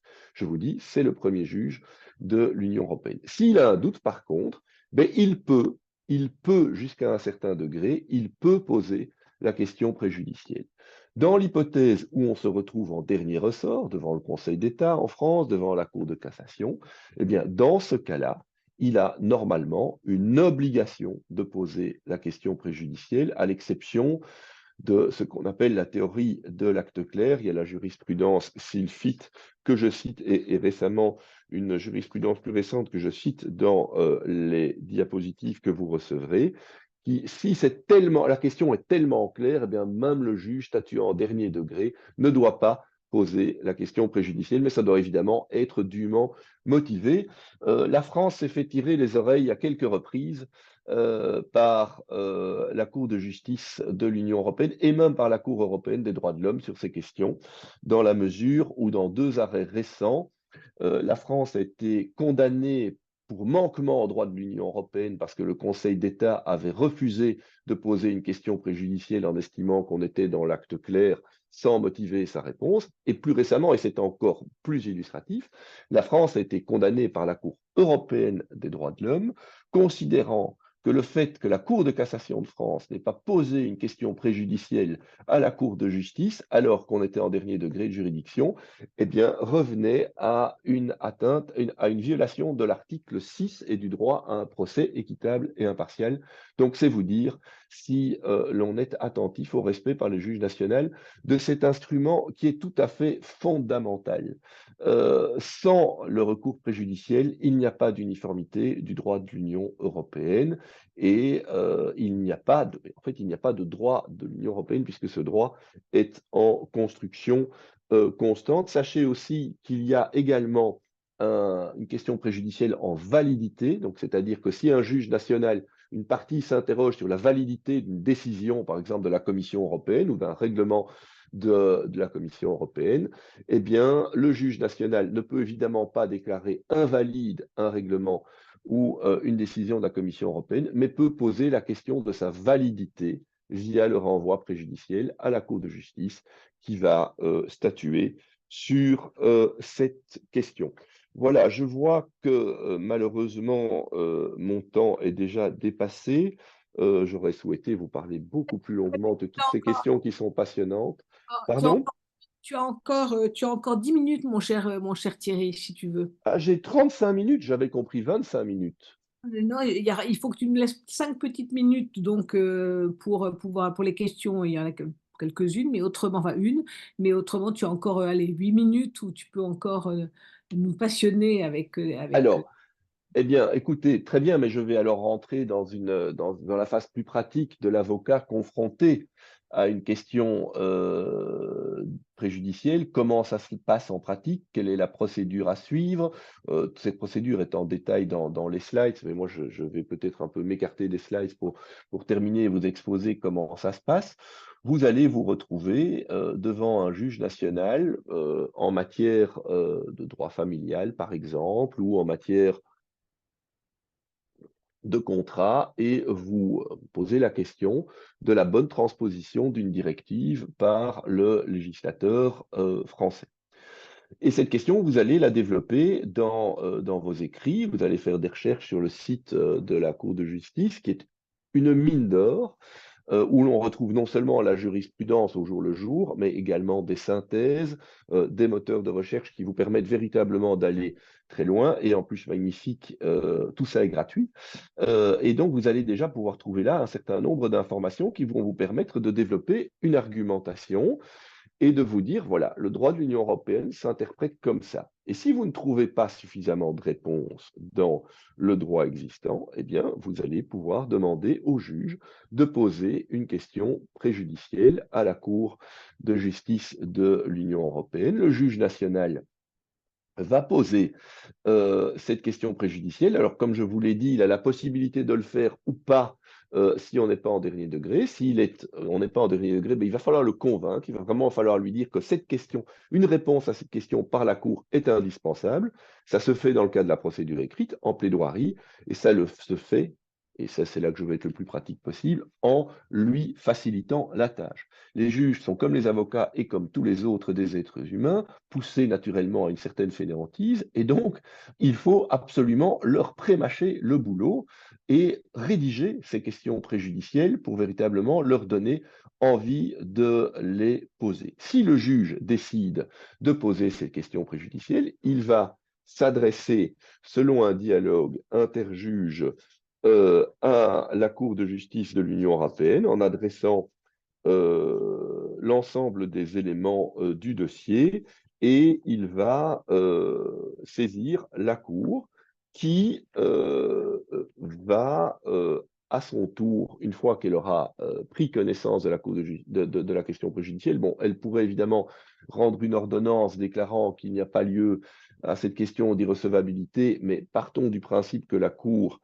part sur le fait que il y a matière à question préjudicielle, eh bien, dans ce cadre-là, la question préjudicielle va être notifiée, pour bien vous montrer l'importance de l'uniformité du droit de l'Union européenne, à l'ensemble des États membres de l'Union européenne. Et bien entendu, on va demander la Cour de justice va demander à l'ensemble des parties à la procédure et aux institutions européennes de faire part de leurs observations dans le cadre de l'affaire qui débute. Ensuite, les observations seront déposées. Les États membres peuvent intervenir librement, ainsi que toutes les institutions européennes, dans le cadre du contentieux préjudiciel. Attention, toutefois, c'est parfois un grand motif de frustration pour certaines organisations professionnelles, et notamment les ordres d'avocats. Les parties privées, les personnes morales qui ne sont pas parties à la cause devant le juge national ne peuvent pas intervenir devant la Cour de justice en matière préjudicielle. Ce ne sont que les États membres et les institutions. Alors, petite parade, petit truc, lorsqu'il y a des questions de principe qui se posent devant une juridiction nationale, par exemple la Cour constitutionnelle en Belgique ou le Conseil d'État en France, ou que sais-je, il y a en général des organisations professionnelles qui vont intervenir dans la procédure nationale, parce que par ce biais, elles pourront intervenir dans le cadre de la procédure devant la Cour de justice et déposer des observations. Ensuite, lorsque la procédure écrite est terminée, la Cour de justice va fixer, le cas échéant, une audience. À l'issue de cette audience, l'avocat général va rendre des conclusions, on vous a parlé du rôle de l'avocat général, va rendre son avis, et la Cour de justice rendra quelque temps plus tard sa décision finale. Voilà donc dans ce dialogue entre juges un élément fondamental, c'est celui du rôle de l'avocat, même s'il n'est pas parti a priori à ce dialogue, il va se retrouver dans le cadre des observations, s'il y a une audience à l'audience, mais c'est vraiment lui qui va initier le dialogue entre juges en invitant le juge à y procéder. C'est tout à fait fondamental. Je voudrais juste vous demander, j'en termine, mais juste peut-être très pratiquement revenir à la slide juste avant celle que vous avez déposée pour vous donner quelques réponses, pour vous renvoyer vers quelques réponses que vous vous posez. Vous avez dans les slides quelques liens très utiles vers le statut de la Cour de justice, vers le règlement de procédure de la Cour, vers le règlement de la procédure du tribunal. C'est tout ce qui dicte, c'est vraiment un décode de procédure civile en soi. Mais ensuite, les 3 derniers points sont absolument fondamentaux pour tout praticien qui serait confronté un jour au tribunal de l'Union européenne ou à la Cour de justice. C'est les dispositions pratiques d'exécution du règlement de procédure, les instructions pratiques aux parties relatives aux affaires portées devant la Cour et les recommandations à l'attention des juridictions nationales relatives à l'introduction de la procédure préjudicielle. Alors, ce dernier point, surtout que tous les avocats le lisent avant de rédiger une question préjudicielle éventuelle, parce qu'il y a des tas d'informations qui sont très utiles aux avocats, aux parties et bien entendu à leurs avocats. Les liens doivent fonctionner lorsque vous recevrez les slides, vous aurez accès directement à ces textes. Voilà ce que je peux vous dire dans le timing en essayant de faire un panorama complet des compétences de la Cour et du tribunal. Il va de soi que nous pourrions parler journée entière rien que du renvoi préjudiciel, mais je suis évidemment non seulement à votre disposition pour répondre maintenant à quelques questions, mais si vous avez d'autres questions, d'autres éclaircissements, n'hésitez pas à m'envoyer un petit mail et je vous répondrai avec grand plaisir. Merci beaucoup de votre attention. Merci beaucoup Thierry pour ce tour de force. Vraiment, c'était à la fois passionnant, très pratique, très complet. C'est vraiment formidable. Merci infiniment. Alors, je rappelle à ceux qui n'étaient pas là au début que les questions sont à poser sur le question-réponse, Q et R, et certainement pas dans le chat qui est uniquement pour discuter entre vous. Je rappelle aussi que les présentations seront téléchargées hein, sur le site web de ELF, donc vous les aurez. Alors, il y a sur le question-réponse, il y a trois questions qui peuvent être qui sont intéressantes. L'une qui demande si les peines prononcées par la Cour est-ce qu'elles sont vraiment dissuasives pour les États? C'est la première des questions. Donc, je ne sais pas si tu veux y répondre tout de suite. La deuxième qui demande si, en ce qui concerne à la fois les délais dans le cadre de la procédure, est-ce qu'il c'est possible d'envoyer des notes en délibéré, quelquefois comme chez nous? Est-ce qu'il y a des délais, est-ce que les délais dont tu as parlé sont des délais impératifs? Ça, c'est une autre question. Et un spectateur anonyme demande qui peut plaider devant le tribunal et la cour et la saisir tous les avocats. Mon cher ami, c'était extrêmement bien expliqué dès le début, mais vous avez peut-être besoin de vous éloigner un tout petit peu pour un besoin pressant, mais je pense que Thierry va quand même vous redire un mot, mais c'était très précis dans ce que nous a expliqué tout à l'heure Thierry, donc je te repasse la parole. Vite fait, comme on dit chez les jeunes. Alors, vite fait. Alors, oui, alors absolument. Tous les avocats inscrits dans un barreau de l'Union européenne ont le droit de plaider devant la Cour de justice ou devant le tribunal de l'Union européenne. La seule formalité qui est demandée, c'est lorsque vous introduisez un recours en annulation, c'est d'établir que vous êtes bien membre d'un barreau de l'Union européenne et de déposer ce certificat qui est accessible en ligne pour la plupart de nos ordres. Donc tous les avocats peuvent plaider, inscrits dans un barreau de l'Union européenne, peuvent plaider devant le tribunal. Ce n'est pas réservé à des spécialistes ou à des membres d'un barreau international. Absolument pas. Tous les avocats y ont accès. Deuxième question, il y a une question très très importante qui mériterait en soi un séminaire, c'est la question de l'exécution des arrêts des juridictions internationales. La Cour de justice, moi, je vais peut-être être contredit par mon prochain intervenant, mais je pense que l'un dans l'autre, quand l'on compare ce qui se passe avec la Cour européenne des droits de l'homme, malheureusement, je pense que les arrêts de la Cour de justice de l'Union européenne sont plutôt exécutés par les juridictions, par les États membres. Il y en a qui se font tirer l'oreille, bien entendu, mais c'est malheureusement des atteintes à l'état de droit qui sont constatées un peu partout et toujours. Ça reste minoritaire. Vous savez également, je ne vais pas rentrer dans les détails, mais dans l'hypothèse d'une condamnation en manquement par la Cour de justice d'un État membre, il y a aussi, si l'État ne respecte pas l'arrêt, la possibilité d'arriver à des condamnations, à des astreintes. La question d'exécution des arrêts est un vrai problème, mais qui reste marginal devant la Cour de justice de l'Union européenne, mais j'y suis confronté, mais je vais même vous dire que je suis confronté pour l'instant à des institutions européennes qui n'exécutent pas des arrêts qui ont été rendus par le tribunal. Donc ça existe, ça reste marginal, mais je pense que l'Union européenne est plutôt bien lotie là-dessus. Et encore une fois, il y a des remèdes et en général, les arrêts rendus par la Cour sont exécutés même s'il y a des malheureux précédents, mais sont de manière générale exécutés par les États membres. Et il y avait une troisième question, Dominique, qui maintenant m'échappe, je suis désolé. Oui, le délai de 2 mois.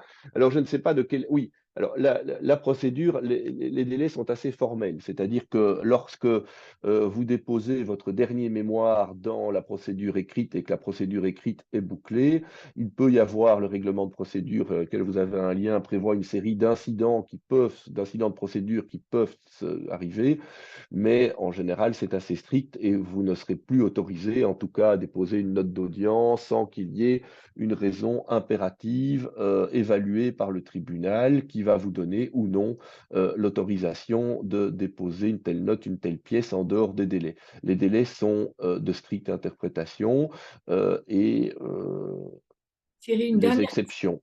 Oui. question vite pour nos confrères d'outre-mer. Ils se posent la question de savoir si ils peuvent plaider en visio ou est-ce qu'ils peuvent prendre un postulant parce qu'évidemment, ou quelqu'un qui les substitue dans la mesure où ils sont extrêmement éloignés et que les billets d'avion sont extrêmement chers. Alors, donc, d'abord, mais ça dépend rappeler une chose, c'est que la demande d'une audience n'est pas obligatoire, hein. Mais bon, voilà. À partir du moment où on part du principe que c'est un intérêt pour le client qui ait une audience, il faut la demander et ne pas s'arrêter à cela, évidemment. Alors, je vais être très franc avec vous. Je ne sais plus très bien où on en est dans les visios. Moi, je sais que pendant la période du Covid, il y avait cette possibilité. Moi, je ne l'ai jamais pratiqué. Je pense que ça a été discuté, mais je pense que Julien pourra peut-être, je ne veux pas le piéger, hein, parce que mais je ne sais plus si c'est encore possible. C'est une discussion auquel on est intervenu et je pense qu'il y a des dispositions dans le règlement de procédure, mais est-ce que ça se matérialise? Très franchement, je n'en sais rien. Si la personne qui a posé la question, si Julien ne peut pas y répondre, je me renseigne que la personne qui m'a posé la question m'envoie un petit mail et j'aurai la réponse dans les 24 heures, mais très humblement, je ne suis plus capable d'y répondre. Poser la question, on pourra lui répondre. Ben, merci infiniment Thierry. On va quand même passer, je pense qu'il est le dernier qu'on doit le priver de même de quelques minutes. Donc on va s'arrêter là pour les questions et les réponses. Merci infiniment Thierry. Donc vous aurez toutes les infos sur les sites, vous aurez tout. Et vous aurez comme ça, vous pourrez aussi, avec tout ce qui vous est donné comme renseignement, comme lien, etc. Je pense que vous allez être devenir incollable sur les sujets concernant la CJUE. Et maintenant, je vais donc passer la parole à mon dernier intervenant, notre dernier intervenant qui s'appelle Julien Sterck. Julien est assistant juridique au cabinet de M. Reagan, je vais bien prononcer, j'espère, qui est juge à la Cour de justice depuis 2017. Il est titulaire d'une maîtrise de l'Université de Bordeaux, d'un LLB de l'Université University of Kent, d'un DEA de l'Université Paris-Nanterre et d'un doctorat de l'Université Collège Dublin et de l'Université de Bordeaux, d'un grosse tête aussi, avant de rejoindre la Cour de justice de l'Union européenne. Il a enseigné à Trinity College Dublin et à l'University of Essex. Mon cher Julien, alors maintenant, nous allons avoir très important la jurisprudence et l'impact de toutes ces décisions et autres. Et donc, immédiatement, mon cher Julien, je vous passe la parole. Et merci encore pour être là avec nous aujourd'hui. Merci. Alors, merci beaucoup. C'est un plaisir d'être en votre compagnie en cette fin d'après-midi ou début de journée et de pouvoir je suis honoré de pouvoir vous parler aujourd'hui. Donc, le thème de ma présentation, c'est celui de la jurisprudence de la Cour de justice et de son impact. Et ouais, je crois que j'avais... Merci beaucoup. Et donc, rapidement, merci beaucoup.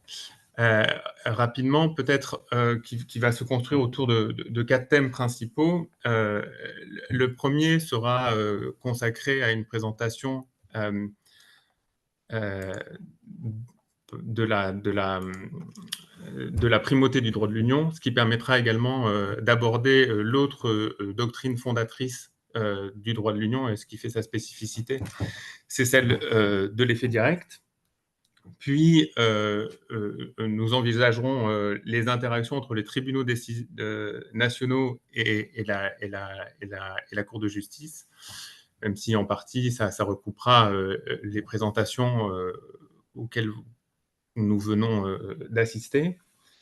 Ensuite, peut-être envisager la place de la jurisprudence dans la construction du droit de l'Union assez rapidement, et ainsi que les interactions, ou en tout cas les modalités de relation entre le droit de l'Union et la Convention européenne des droits de l'homme. Donc, en ce qui concerne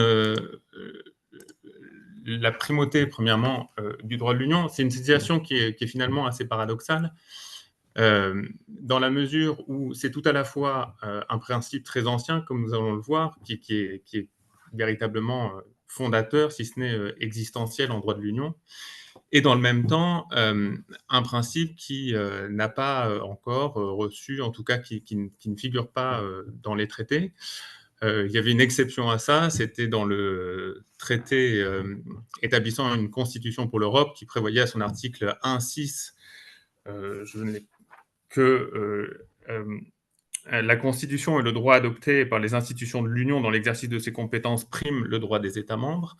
Mais comme vous le savez, ce traité n'a pas abouti et finalement a été remplacé, ou en tout cas le traité qui lui a succédé, le traité de Lisbonne, lui ne reprend pas cette disposition, qui finalement ne figure plus que dans une déclaration qui figure à l'annexe de l'acte final du traité de Lisbonne. C'est la déclaration 17, dont vous avez une partie de cette déclaration qui est donc non contraignante et qui indique que la conférence intergouvernementale rappelle que, selon la jurisprudence de la Cour de justice, les traités et le droit adopté par l'Union sur la base des traités priment le droit des États membres dans les conditions définies par la dite jurisprudence. Donc, au final, nous avons donc à la fois un principe qui est essentiel dans la possibilité pour le droit de l'Union d'avoir un impact dans les droits nationaux, et qui a pour autant un fondement qui reste principalement prétorien, même si au final il n'est plus remis en cause,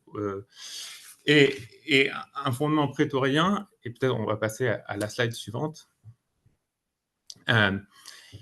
qui est dans l'un des arrêts fondateurs du droit de l'Union, qui est l'arrêt, donc j'imagine familier pour beaucoup, Costa contre Enel, ce qui me permet de faire une parenthèse.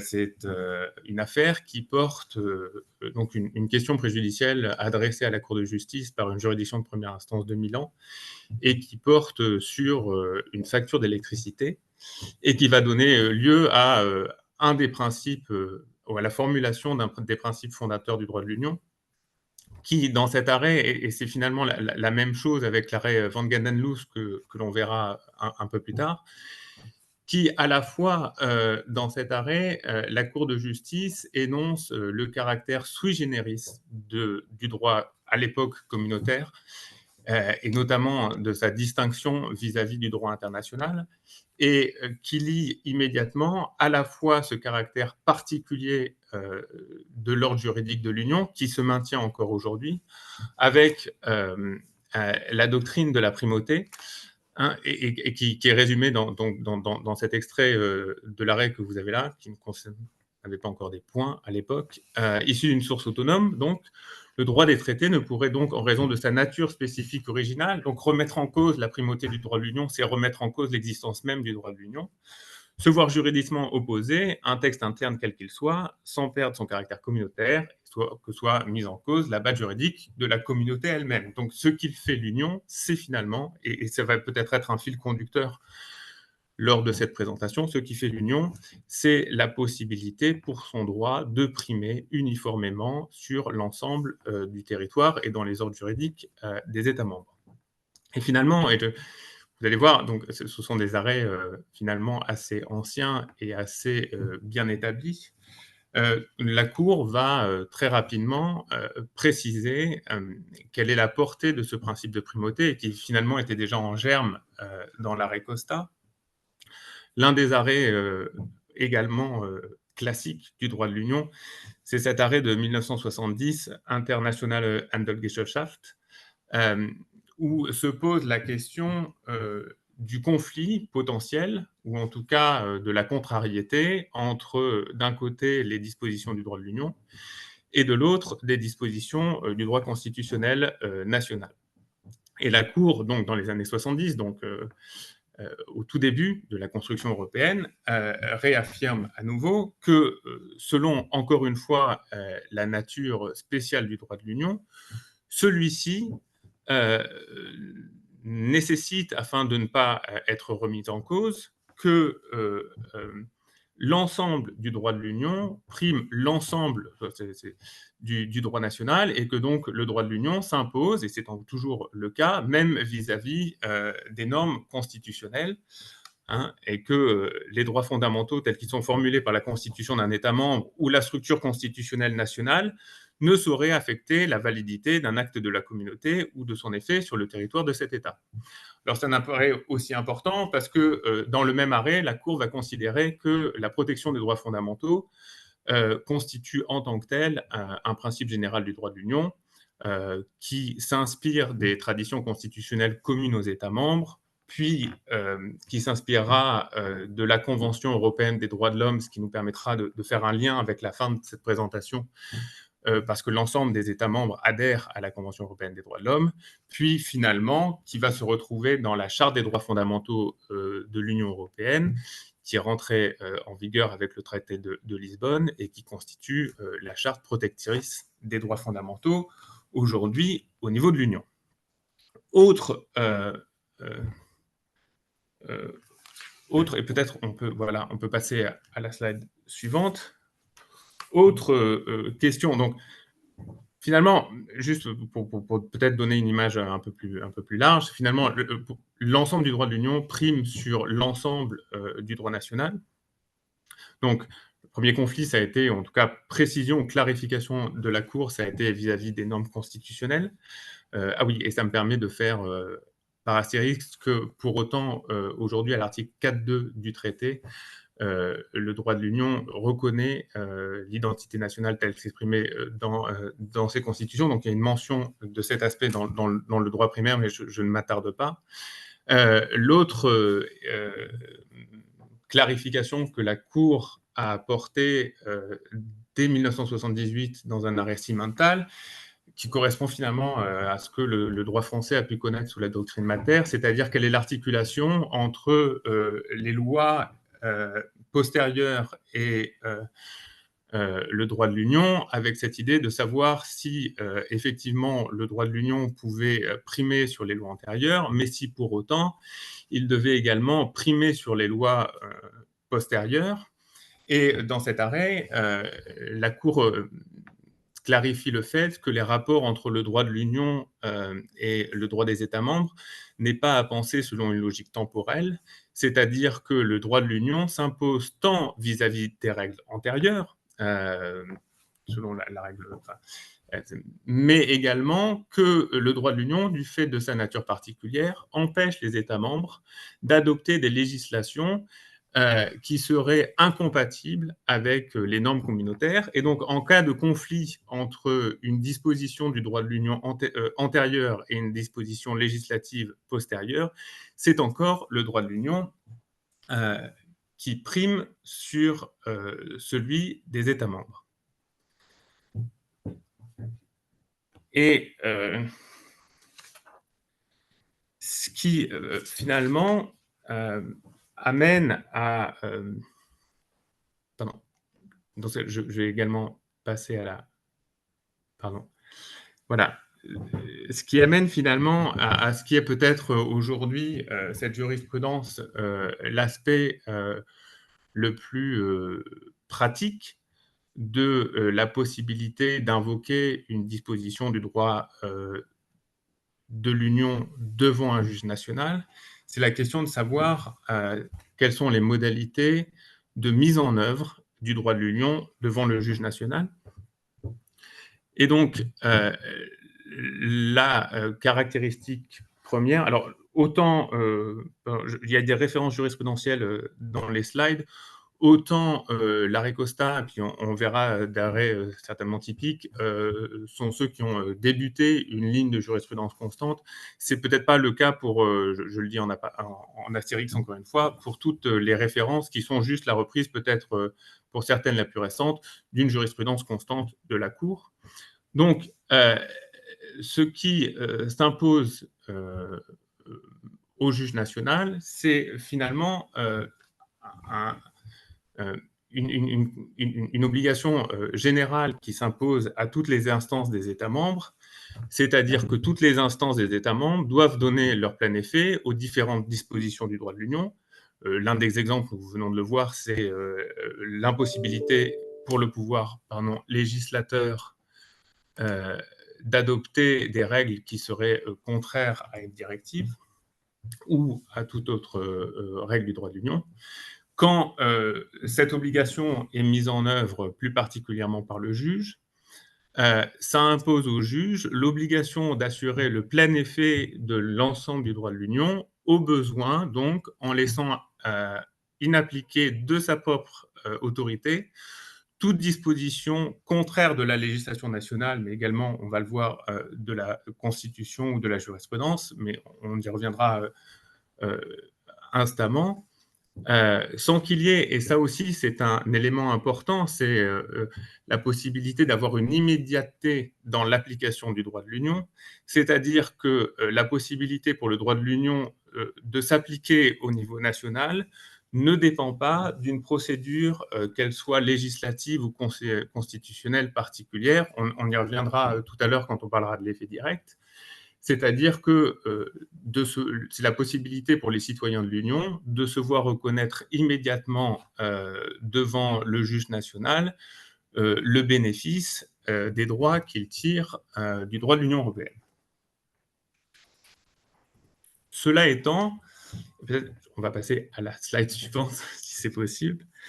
Cela étant, dans cette mise en œuvre du droit de l'Union qui impose d'écarter les dispositions nationales qui seraient contraires, il y a certains aménagements ou certaines façons de tempérer cet effet radical. Le premier, finalement, c'est une obligation qui s'impose avant, autant que faire se peut, avant la nécessité d'écarter une disposition de droit interne, c'est l'interprétation conforme ou l'obligation d'interprétation conforme qui pèse sur le juge. Et dans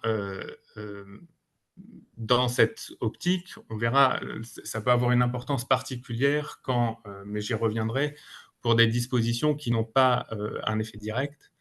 L'obligation donc pour le juge de mettre en œuvre l'ensemble du droit national et des méthodes d'interprétation du droit national pour obtenir autant que faire se peut une interprétation de son droit qui soit en conformité avec le droit de l'Union, avec une importance peut-être particulière, c'est que dans cette obligation d'interprétation conforme, la Cour a précisé qu'une jurisprudence établie du droit national qui serait incompatible avec le droit de l'Union et notamment avec une directive ne peut s'opposer à la nécessité d'interpréter le droit national conformément au droit de l'Union. Donc, si finalement l'obstacle entre une interprétation conforme du droit national et l'impossibilité d'une telle interprétation, si cet obstacle résulte d'une jurisprudence, même si c'est une jurisprudence d'une juridiction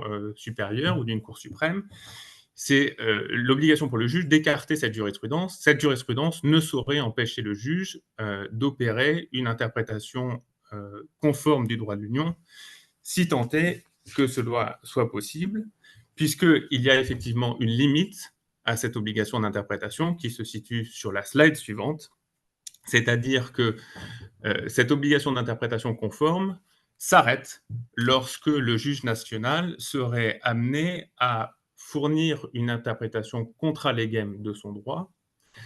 Et dans ces cas-là, le plein effet du droit de l'Union, c'est là qu'il joue à plein, c'est-à-dire qu'il suppose que dans ces cas-là, quand une interprétation conforme, quand il n'est pas possible de réconcilier le droit national et le droit de l'Union, en principe, il revient au juge national d'écarter le droit de l'Union et, si possible, ou uniquement, on va y passer immédiatement, il est possible de lui substituer une disposition du droit de l'Union, c'est-à-dire si il est possible d'écarter une disposition nationale, si par cet exercice-là, il est possible pour le citoyen de l'Union de se voir reconnaître les droits qu'il tire directement du droit de l'Union. Et on va passer à cette question qui est celle, et ça c'est important, je crois, dans la mise en œuvre du droit de l'Union, qui est celle de la relation entre la doctrine de la primauté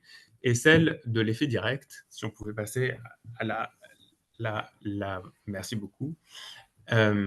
Donc, finalement, cette primauté connaît certaines tempérances ou certaines exceptions. On pourra en citer, on va dire, pour citer les exceptions essentielles, il y a dans certaines circonstances un équilibre entre cette doctrine de la primauté qui est quand même le principe de base et certains autres principes. Je pense notamment la primauté ne peut pas remettre en cause une situation définitive, notamment à la suite de l'expiration des voies de recours, ou dans certaines circonstances très particulières où la Cour a reconnu qu'il était possible pour les droits fondamentaux de primer sur la primauté et l'obligation d'écarter le droit national, notamment afin de sauvegarder le principe de l'égalité des délits et des peines. Mais je voudrais plutôt m'attarder un peu plus longuement sur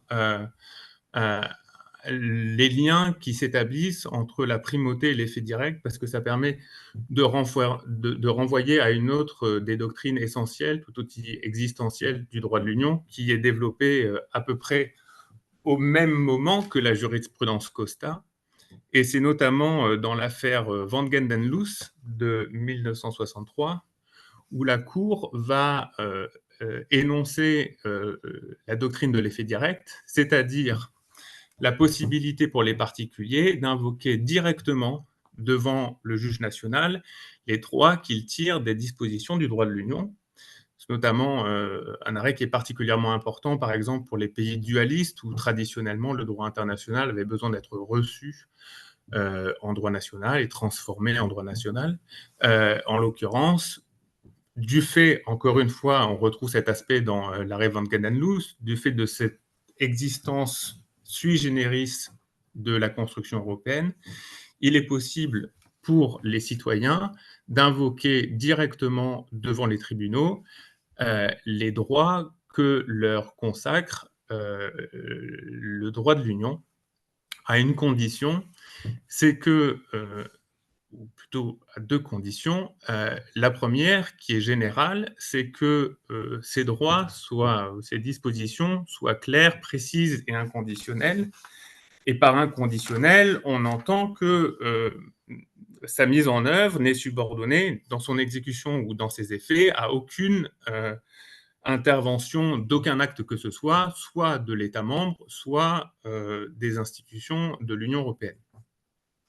Mais il faut faire une distinction entre les différentes normes qui peuvent être concernées. Alors, l'effet direct, en règle générale, c'est quelque chose qui qualifie, pour autant que donc la disposition soit claire, précise et inconditionnelle, qui s'applique quelle que soit la norme du droit de l'Union qui est concernée, donc notamment le droit primaire. Il est possible d'invoquer et d'opposer, que ce soit à l'État ou à d'autres particuliers, certaines dispositions du droit primaire. Pour ce qui est du droit secondaire, il faut faire une distinction entre les différents actes que l'Union peut adopter, qui sont visés par l'article 288 du traité sur le fonctionnement de l'Union européenne. Il y a les règlements qui ont une portée générale et qui sont obligatoires dans tous leurs éléments, les décisions qui sont obligatoires dans tous ces éléments mais qui ont des destinataires particuliers, et la directive qui lie tout État membre destinataire quant aux résultats à atteindre tout en laissant aux instances nationales la compétence quant à la forme et aux moyens. Donc la directive, parce qu'elle suppose une action de l'Union, de l'État membre de transposition, par principe, elle n'a pas d'effet direct. Néanmoins, pour que l'État défaillant ne puisse bénéficier finalement de sa défaillance, la Cour a reconnu que lorsque le délai de transposition était dépassé, ou lorsque, je me dépêche, ou lorsque la disposition avait été mal transposée, il était possible pour les particuliers d'invoquer cette disposition à l'encontre de l'État ou des organismes publics, on va dire, donc avec un aspect important pour la doctrine de l'effet direct quand il s'agit des directives. On parle d'un effet direct vertical. Il est possible pour les particuliers d'opposer à l'État les droits qu'il tire du droit de l'Union et que l'État n'a pas encore transposé après le délai de transposition, mais vice-versa. Puisque la directive n'impose d'obligation qu'à l'État, il n'est pas possible pour un particulier, dans un litige privé, d'opposer un droit d'une directive non transposée à un autre particulier. Dans ces cas-là, il y a d'autres solutions, comme par exemple la possibilité d'engager la responsabilité de l'État pour défaut de transposition des normes de l'Union. Je crois que il faut que j'accélère un petit peu. Donc, je vais passer à l'autre slide, qui est celle sur les rapports ensuite, quelles sont les interactions entre les tribunaux nationaux et la Cour de justice. Et comme l'ont fait remarquer les intervenants qui m'ont précédé, c'est avant tout quelque chose qui s'effectue via le mécanisme de questions préjudicielles, qui est qualifié par la Cour comme la clé de voûte du système juridictionnel institué par les traités, parce que via ce dialogue de juge à juge, il est possible à la Cour de donner une interprétation qui va s'appliquer uniformément sur l'ensemble du territoire des États membres de l'Union, avec peut-être deux effets qu'il faut souligner. Le premier, c'est que la jurisprudence de la Cour s'applique ex tunc, c'est-à-dire qu'elle qualifie l'interprétation telle qu'elle aurait dû, la norme telle qu'elle devrait être comprise dès son entrée en vigueur. Et l'autre aspect, c'est que la réponse de la Cour de justice lie le juge qui a posé une question d'interprétation dans son litige au principal. Alors, il est toujours possible, bien évidemment, confronté à un problème d'interprétation du droit de l'Union, de poser une question préjudicielle. Donc, je reviens là sur l'ensemble des informations qui sont disponibles sur le site de la Cour. C'est que il est, même si une décision formellement de la Cour va dire si le droit de l'Union s'oppose ou non à une disposition nationale particulière, en règle générale, la Cour va adopter une décision ou une interprétation de la directive similaire pour des dispositions nationales similaires. Donc, par cette veille juridique, c'est aussi la possibilité de régler un litige sur le fondement du droit de l'Union sans avoir à poser une question préjudicielle à la Cour, parce qu'elle est déjà été posée et déjà été tranchée et applicable de façon analogue à un autre litige au principal. Et comme on vous l'a dit, c'était un monopole de la Cour de justice, et depuis septembre, une partie de la compétence en matière préjudicielle est transférée au tribunal dans certaines matières, le droit d'accise, la TVA, en matière de douane, et ainsi au titre des quotas d'émissions de gaz à effet de serre. Et peut-être si on pouvait passer à aux 2 slides suivantes, très rapidement. Ce qu'on aperçoit, c'est qu'il y a une augmentation des interactions significatives entre la Cour et les juridictions nationales, que ça concerne le travail d'interaction de ce dialogue de juge à juge représente à peu près 70% des affaires tranchées par la Cour. Et ça, je l'indique juste, par exemple, comme symbole de cette interaction. Oui, je finis. Comme symbole de cette interaction, comme symbole de cette interaction, le fait que maintenant les décisions nationales adoptées en suite à une question préjudicielle sont disponibles sur le site de la Cour. Juste pour dire très vite et pour finir, je vais passer, et c'est la slide numéro 13, aux relations entre la Cour, la jurisprudence de la Cour et celle de la Cour européenne des droits de l'homme, c'est que donc l'article 6 du traité prévoit que l'Union adhère à la Convention européenne. Comme on vous l'a dit, il y a eu un projet d'accord qui, dans l'avis 2.13, a été jugé par la Cour comme incompatible avec le droit de l'Union. Et pour l'instant, les négociations sont toujours en cours. Donc finalement, et je passe à la diapositive qui suit, les relations entre la Charte qui protège les droits fondamentaux et la Convention européenne des droits de l'homme est réglée principalement par la Charte elle-même, avec 2 aspects importants. Le premier, c'est qu'il n'est possible d'invoquer la Charte qu'à partir du moment où l'État membre ou l'institution européenne met en œuvre le droit de l'Union. Il n'est pas possible d'appliquer la Charte dans un domaine de compétence qui n'appartient qu'à l'Union.